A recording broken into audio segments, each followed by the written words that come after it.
안녕하십니까. 마음치유행복도량 대구구룡사주지 도일입니다. 이제 다음 주면 부처님 오신 날 이제 있겠습니다. 부처님 오신 날 그러면 우리가 가장 먼저 떠오르는 생각이 바로 연등입니다. 우리는 왜 연등을 켜는지 그 이유도 모르고 그냥 부처님 오신 날은 등을 켜는 날이다 이렇게 생각을 하시고 계실 겁니다. 그래서 저는 오늘 이 연등의 유래에 대해서 말씀을 드리고자 합니다. 이 연등은 부처님 당시부터 많은 사람들이 공양을 올리기 시작했던 그러한 겁니다. 이 연등의 유래를 살펴보면 부처님이 살아계실 당시에 마가다국의 왕 아사세 왕이 데와다타의 꼬임에 빠져서 자기의 아버지인 빈비사라 왕을 지하 감옥에 가두어서 이렇게 죽게 만듭니다. 지금도 인도의 성지순례에 가보면 빈비사라 왕의 지하 감옥을 보실 수가 있습니다. 하지만 나중에 이 아사세 왕이 자신의 죄를 참회하면서 부처님께 기일을 하게 되죠. 부처님께 기일을 하고 난 이후에 부처님과 500아라한을 궁으로 초대를 해가지고 공양을 올리고자 합니다. 그래서 부처님께서 침묵으로 허락을 하시고 부처님께서 500아라한과 함께 코살라국의 성으로 들어갑니다. 그래서 거기서 공양을 마치시고 돌아오게 되는데 그때 아사세 왕이 어떤 생각을 하는가 하면 내가 이렇게 거룩한 부처님을 모셨었는데 어떻게 내가 부처님을 그냥 보낼 수가 있겠느냐. 그래서 아사세 왕이 부처님께 감사한 마음으로 마가다국까지 이제 가는 그 길에 전부 다 이 등불을 밝히자라고 속으로 마음을 먹었습니다. 그런데 아무리 왕이라도 혼자서 코살라국에서 그 마가다국까지 가는 데까지 길을 밝힐 수는 없죠. 그래서 이제 공고문 이런 거를 내겠죠. 그래서 부처님께서 이제 우리 코살라국에서 마가다국으로 이렇게 가시는데 혹시라도 밤에 길이 어두운데 가시다가 다치실까봐 등불을 켜고자 한다. 마음에 있는 사람들은 전부 다 등불을 밝혀라 이렇게 하고 아사세 왕도 많은 등불을 밝혔습니다. 이것이 바로 불을 켜는 연등의 유래가 되겠습니다. 아사세 왕이 사실상 연등의 유래의 시초라고 할 수도 있습니다. 근데 그때 난타라는 가난한 여인도 이 소식을 듣고 부처님 가는 길에 불을 밝히고 싶었습니다. 근데 이 난타 그러니까 잘 모르시겠지만 우리 대승불교에서는 빈녀 난타라고 하죠. 빈녀는 뭔가 하면 가난한 여인이라는 뜻입니다. 가난한 여인 난타라는 뜻인데 그래 이 난타가 자기도 부처님 가시는 길에 이렇게 조그만한 등불을 밝히고 싶은데 그 밝힐 돈이 없으니까 자신의 머리칼을 잘라서 팝니다. 기름을 많이 살 수는 없겠죠. 아주 자그마한 양의 기름을 샀습니다. 그런 기름 정도 같으면 보통 1시간이나 2시간도 안 되어서 등불이 꺼질 겁니다. 그런데 그 다음날 부처님께서 길을 가시고 밤에 머무시다가 아침이 돼도 다른 등불은 전부 다 꺼졌는데 이 난타가 켠 등불만은 꺼지지를 않았습니다. 그래가지고 이제 부처님의 제자 목련존자와 아난존자가 그것을 보고 목련존자가 이제 이런 말을 합니다. 부처님, 제가 신통력으로 저 불을 제가 끄고 오겠습니다 라고 하니까 부처님께서 어떠한 말씀을 하시는가 하면 그만두어라. 그 불은 미래세의 세상을 밝히는 불멸의 등불이 될 것이니 목련존자 당신의 위력으로도 그 불을 끌 수도 없거니와 바닷물을 붓거나 태풍을 일으켜 끄려 해도 그 등불을 끌 수가 없다. 왜냐하면 그 등불은 미래의 모든 중생을 건지려는 크나큰 마음을 품은 등불이기 때문이다. 라고 하시면서 부처님께서 수기를 하십니다. 그 등불을 켠 가난한 여인 난타는 30억금년 후에 수미등광 열애가 될 것이다. 라고 수기를 하십니다. 우리 자비도량 참법할 때 보면 수미등광 열애불 하면서 하죠. 수미등광 열애가 아직 오지는 않았지만 바로 이 난타라는 여인이 앞으로 오실 부처님 이름이 바로 수미등광 열애불이 되겠습니다. 자, 그런데 이러한 내용은 어디에 있느냐?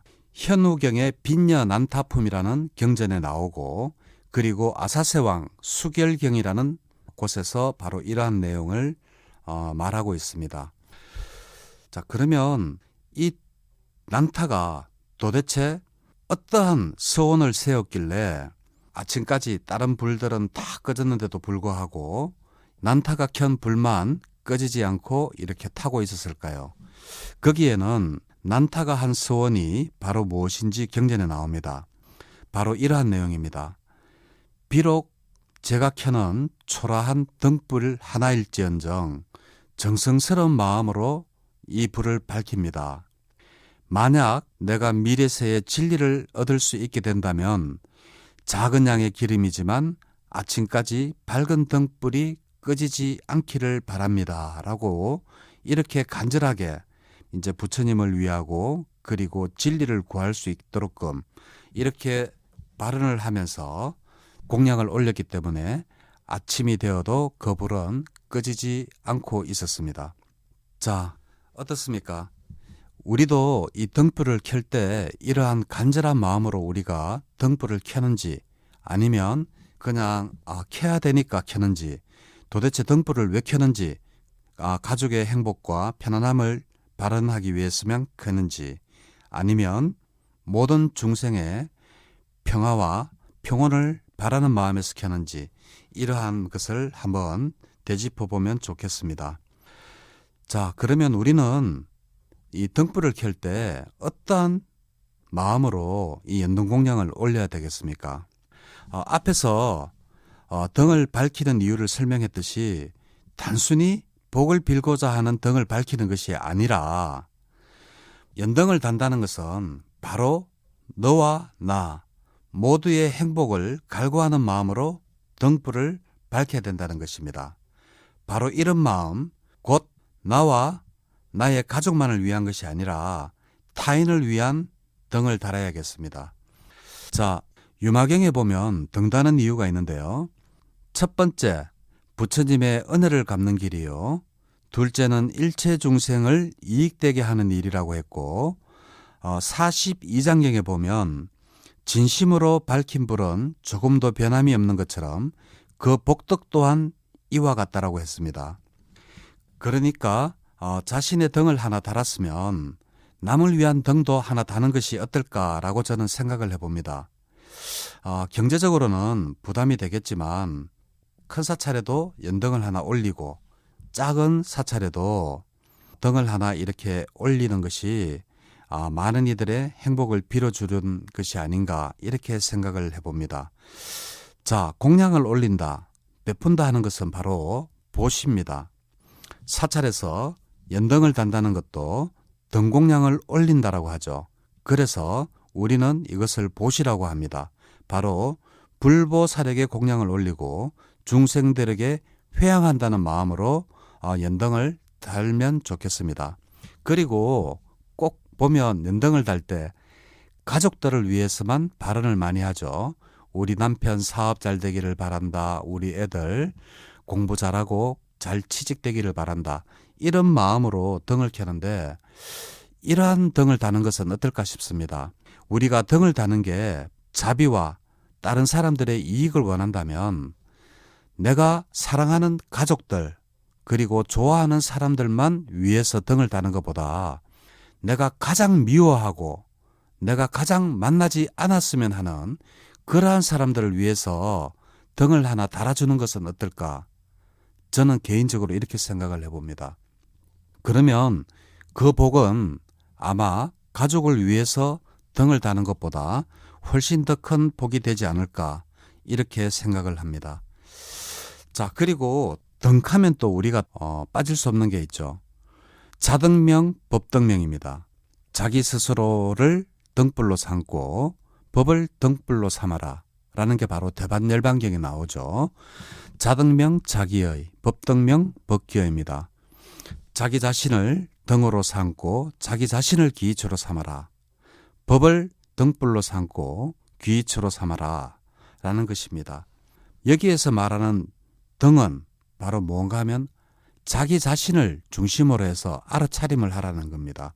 그리고 다른 사람들이 나의 말이 맞느냐, 나의 말이 맞지 않느냐, 이것이 옳으냐, 저것이 옳으냐 라고 물었을 때 다른 기준에 흔들리지 말고 오로지 자기 자신의 기준과 그리고 법의 기준을 삼아서 이 말이 부처님의 가르침이 맞으면 그것을 따르고, 비록 부처님의 말씀일지라도 그것이 맞지 않다라고 하면 따르지 말아라고 하셨는 게 바로 대반열반경에 나오는 법등명 자등명이 되겠습니다.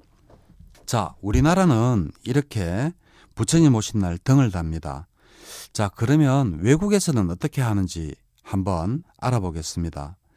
외국에도 과연 등을 달까요? 특히 상자부 불교 국가인 미얀마 이런 데는 등을 전혀 달지 않습니다. 등을 달지 않고 부처님 오신 날도 날짜가 틀립니다. 우리는 4월 초 8일이 부처님 오신 날이지만 미얀마나 상자 불교 국가는 âm曆으로 4월 15일이 부처님 오신 날입니다. 그래서 우리보다 며칠이 더 늦습니다. 부처님 오신 날이라고 전부 다 4월 초 8일이 부처님 오신 날이다 이렇게 아시면 안 됩니다. 상자 불교 국가 미얀마, 태국, 스리랑카, 라오스, 캄보디아 이런 나라는 부처님 오신 날이 âm曆 4월 15일이 되겠습니다.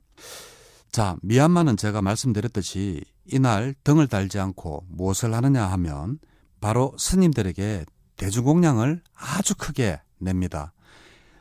그래서 많은 스님들이 이렇게 푸짐하게 음식을 드실 수 있도록끔 부처님 오신 날 스님들께 음식을 공양하고 그리고 가사와 바루를 보시하면서 부처님 오신 날 행사를 치릅니다. 우리처럼 연등 행사나 이런 건 없습니다.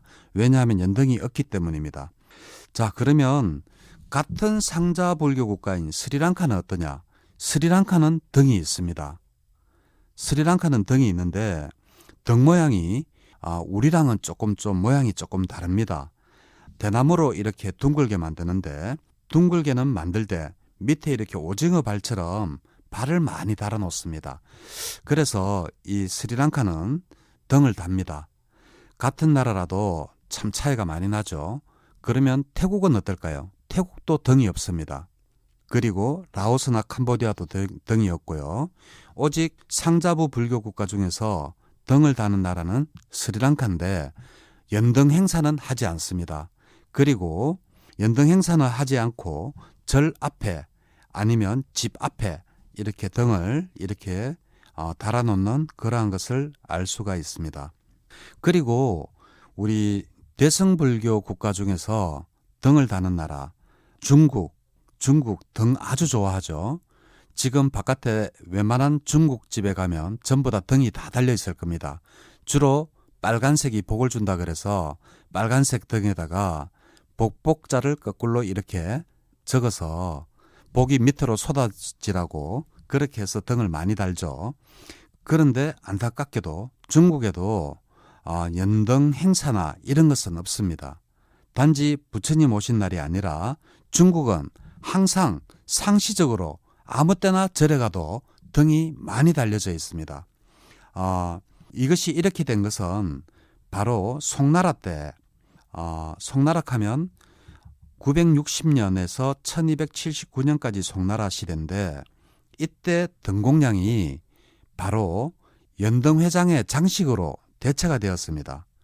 그래서 그때부터 해가지고 지금쯤에 이르기까지 중국은 항상 등을 다는 그러한 나라지 저희들처럼 부처님 오신 날을 기리기 위해서 이렇게 등을 다는 것은 아닙니다. 자, 그럼 우리나라는 언제부터 등을 달기 시작했느냐? 신라 진흥왕 때 황룡사에서 최초로 등을 달았다라고 기록이 되어져 있습니다. 그때 등을 달면서 무엇을 했는가 하면 바로 백고자 법회를 열었다라고 하고 있습니다. 그리고 지금 이제 우리가 연등 행렬 원래는 이제 코로나 때문에 잘 하지를 못하지만 연등 행렬할 때 보면 코끼리 그리고 용, 공작, 사천왕 여러 가지 아름다운 등들이 이렇게 있죠. 그러한 등들은 언제부터 시작되었는가 하면 고려시대 때부터 다양한 동물의 모양을 형상화해서 등을 달기 시작했습니다. 그리고 1996년부터 문화재로 이제 등록이 되어서 대한불교 조계종이 1955년도부터 제등 행진을 시작했습니다. 그러니까 연등 행사를 시작했는데 작년과 올해 코로나 때문에 하지 않겠다라고 했죠. 그래서 1955년도부터 해서 2019년도까지 한 번도 쉬지 않고 했지만 안타깝게 코로나 때문에 작년과 올해는 연등 행사가 없습니다. 자, 그렇다 하더라도 우리가 다음 주면 이제 부처님 오신 날이니까 등을 이제 달 겁니다. 제가 바라는 것은 바로 이러한 겁니다. 등을 밝힐 때 꼭 우리 가족, 친지만을 위한 것이 아니라 타인을 위해서 등을 달아라. 그리고 그것도 내가 가장 미워하는 사람을 위해서 등을 하나 다는 것이 아마 바른 보시의 정신이고 자비의 정신이 아니겠느냐. 그것이 바로 등을 다는 그러한 의미가 아니겠느냐라고 생각을 해봅니다. 네, 오늘은 연등의 유래에 대해서 간단하게 살펴보았습니다. 네, 감사합니다.